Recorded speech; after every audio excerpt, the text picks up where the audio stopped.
something up with my. Well, anyway, here it is, 222. Fun with numbers. Yeah, I almost had fun with the workout too. Twos and twos and twos and fours. Oh yeah. Ugh. How's the shoulder and elbow doing? Good. She said my mobility's getting a lot better. Yeah. Now it's just making sure I keep the ground. But I need homework. I need like a set thing to do, or else I don't do it. Right. Well, shoulder stability, mobility, and then the stuff you're doing, higher reps probably. I don't know how many reps does she got you doing. She doesn't. She's like vague, but okay. I do probably 3 to 4 times All right. a day. So most physical therapists with the stability exercises they want you doing, they're going to take you up to 20, 25 reps, 5 sets. Right. So imagine all of these exercises that are pulling your shoulders back, and you're doing 100 reps a day. Eventually, yeah, this is all going to start to get back into place. That's when I was doing that kind of stuff for people, and I still when we talk about things like fixing hips with the clamshell, it's a 25 rep exercise per side. All right, so the hip swings, the leg swings, what are they? That's where we're starting, and it's like 8 in all these directions with each leg. So you're going to start, doesn't matter which leg. I'm going to stand on my left, I'm going to do my right leg, and we're going to start by swinging forward and back. And what you're doing is trying to build a pendulum and get it higher and higher without falling over, right? So we do about 8, getting as high as we can, and then we're going to switch. And we'll do the other side, forward and back, and just trying to get higher, and whoops, higher.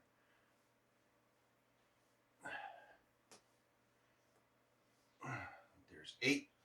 And then we're going to go sideways. This is kind of tricky. So start again small. Point the toes in direction of movement. So I'm going to come across the body and then back. So as I go back, I'm pointing my toes that way, that way. And you're going to try and make this bigger and bigger. 6, whoop, 7, 8. Oh, I felt that over here.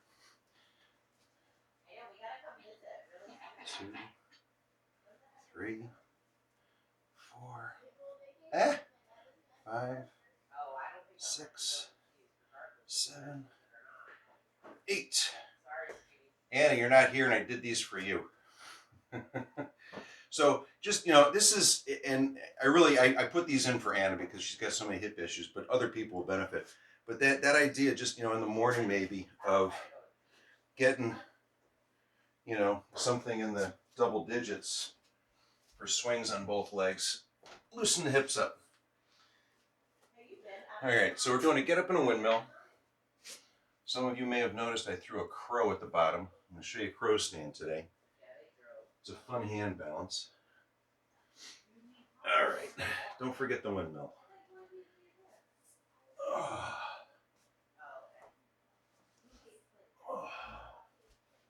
My obliques, so the muscles around my waist, while here, are really sore and achy.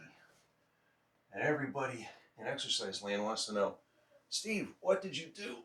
Why did you get your abs so achy? And by the way, my back feels good.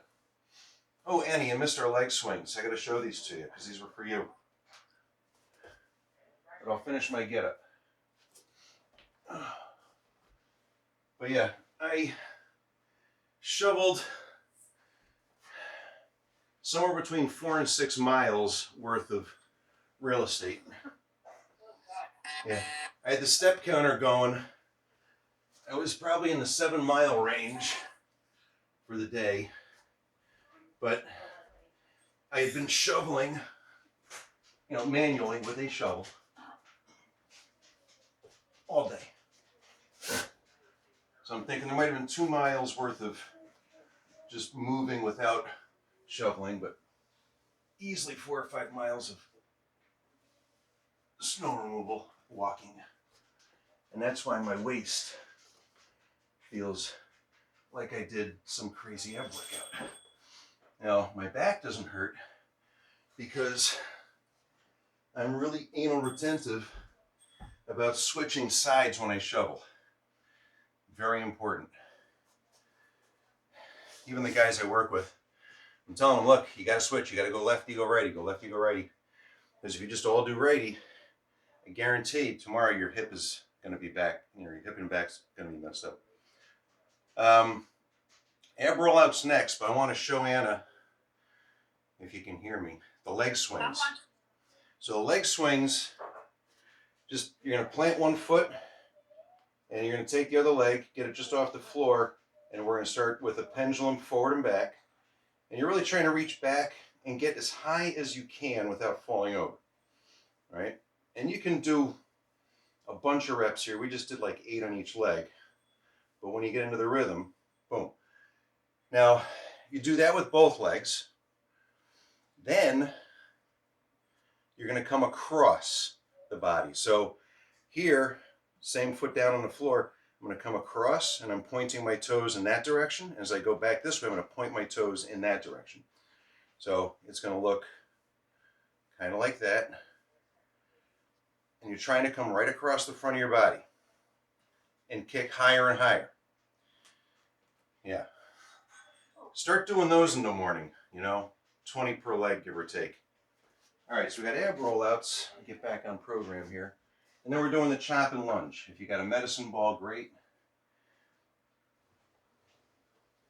I did not find mine, but that's okay.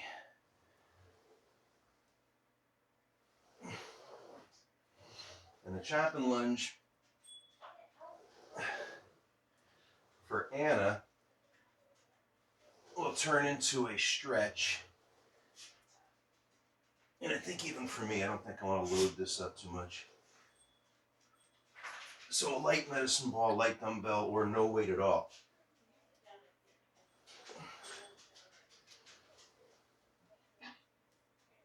I think all right. So, the chop and lunge, we would typically have a medicine ball or dumbbell. But the stretchy version, for those who might be in distress, is the reverse lunge with a twist. Remember, we twist over and across the forward leg, try to reach back and touch the rear ankle. Come back up, switch sides. So this would be the stretchy version of the chop and lunge. And of course, chop and lunge, we could grab a weight and come from overhead, down, back up, down, back up. We're chopping across that forward leg. And we're just doing, I think, 8 per side. So, that was a heavy kettlebell for those.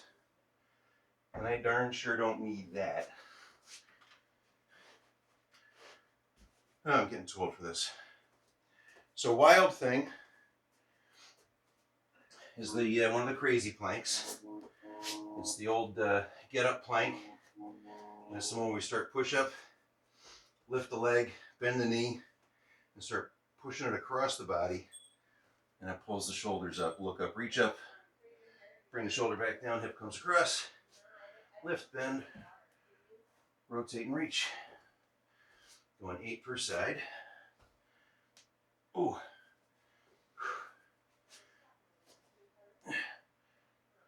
And really, think about the stretchy side of this. Yeah, you're working hard to keep everything tight here, but this is all big stretch. I just had my rib cage pop twice,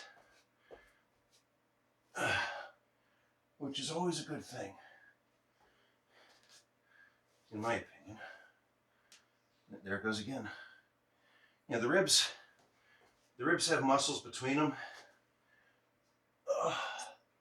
And we're folded over our computers and our steering wheels and our cell phones all day. that stuff gets closed up and tight, and it helps to exacerbate, make worse, bad posture.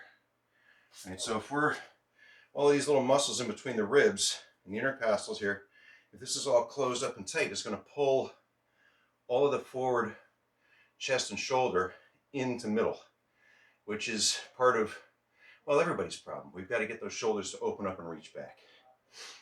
All right, seated leg raise for 8 reps. Now, if you want to try L-sits, go for it. I'd cut the reps.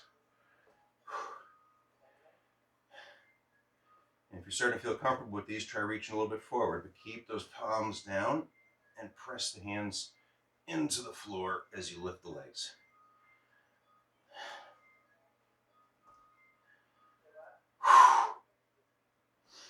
So, hinging down by pulling with my abs and then lifting through the low belly to get the legs to come up. Hands have to stay on the floor.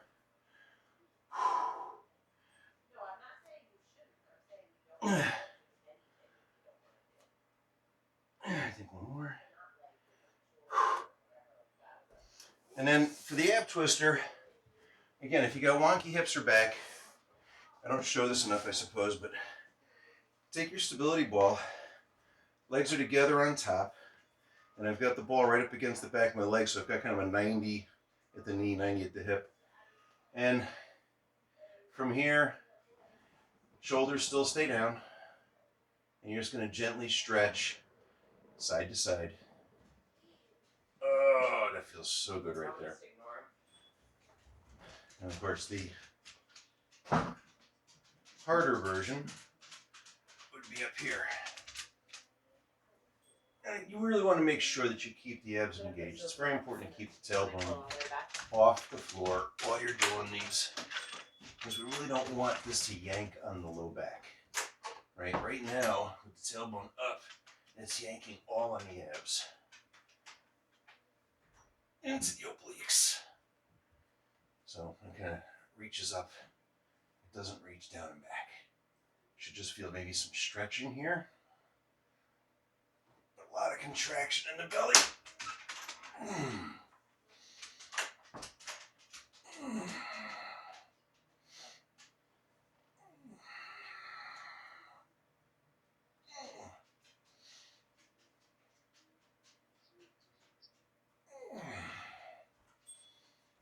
Okay, ab twisters, good. So shrimp squat, remember this guy.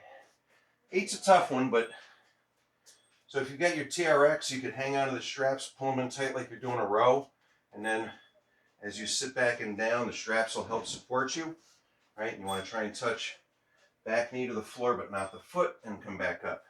You could use a chair, a railing, decks, the side of a deck, whatever. But the goal is ultimately to get to where you're doing them body weight, no assist, and maybe even holding on to that back foot. If I'm really good, I can sometimes get here. And I'm not coming back up from that one. Crashed. Let's try the other side. Maybe I can get that. Oh yeah, there it is. Yeah, this thigh is very tight.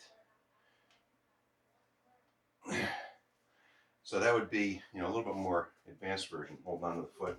And if you're really, really good, which I'm not, you hold on to the foot with both, get all the way down and come all the way back up.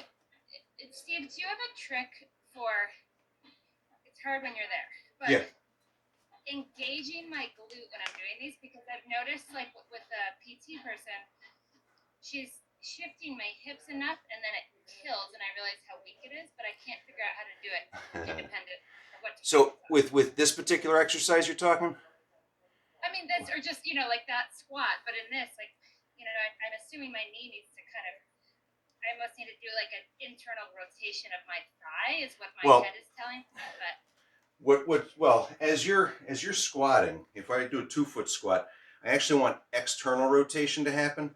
So as I'm here, I'm turning my feet, so they're trying to pull the floor apart and rotate out, and that all of a sudden you just boom, you clench right in through the glutes. Single leg exercises, right? A lot of times the hip's going to shift and try to transfer the load around to the quad, right? So and this is in the shrimp, it's really tough, and that's where the TRX I think is really handy. Not letting your hips rotate, but keeping your hips square and parallel to the floor becomes critical to get everything loaded into the glute. If we start rotating, it starts to shift around the outside, and the quad tries to take over. And that's, I wouldn't say it's abnormal. It's not correct, but it's the way furniture, gravity, and inactivity. The quote was Michael Clark, doctor, physical therapy, and it was furniture, gravity, and inactivity are what are shaping our bodies today. And if you think about it, we sit in these chairs and they, cars, everything's, so our hips start to shift. And I mean, there's so many permutations, but we've looked at, I got on a very long discussion, like months, about what happens in the hip and abdominal musculature when a person gets overweight, whether it be, well, I shouldn't say overweight, when their belly comes out. In other words, it applied to not only pregnancy, but also to folks who were getting very heavy in the belly. Like the guy I was talking to was a chiropractor who was getting real big in the belly, and he was finding his hips and his abs weren't working right. So we started figuring out what was getting stretched wrong and why, and therapeutically we put together a plan. But it's basics. It was okay. I had to teach him how to squat properly. So we were actually doing chair squats for a couple of months before I let him, do like a regular unloaded bodyweight squat. And we even did, you guys remember the squat, the upside down squats. I had him doing these guys to kind of rearrange what was happening. And they were really uncomfortable to him because of his belly. But, you lose the belly, but you also strengthen and rearrange realign, I should say, the muscles so that they're working better. But we're talking at the beginning about how many reps in physical therapy to correct a problem. So if you've got a movement dysfunction, you need, conservatively, you need 100,000 repetitions to undo the condition, and then you're going to need another, 10,000 to put a new movement pattern into place. There's all these crazy numbers that they throw at you in some of these courses, but the idea, you get into your car, and if you only drive one car, it's really simple. You know where the key is without looking, without ducking. You just know where the key goes, and that's a form of muscle memory. And if you injure yourself and you start limping, and you limp for say 6 months or a year, or you use a cane, right? That limp becomes part of your motor programming, if you will. And it's hard to get the limp to go away. I had knee replacement, hip replacement surgery folks come back to me, still using canes, still limping 6 months a year. And this is after physical therapy. And I'm like, well, what's going on? Are you in pain? No, I just saw this limp. Well, that's because either you didn't do your physical therapy homework or they didn't give it to you. You've got to rebalance both sides of the body after an injury happens on one side or whatever, So the glute thing, you've got to lock your brain in a little bit harder. My left glute doesn't like to fire. I'm starting to sound like, what was the golfer there? Tiger Woods, right? He was out playing a match many, many, many moons ago, and he walked away because his left glute wasn't firing properly. And everybody laughed because it's silly, but and it was kind of silly.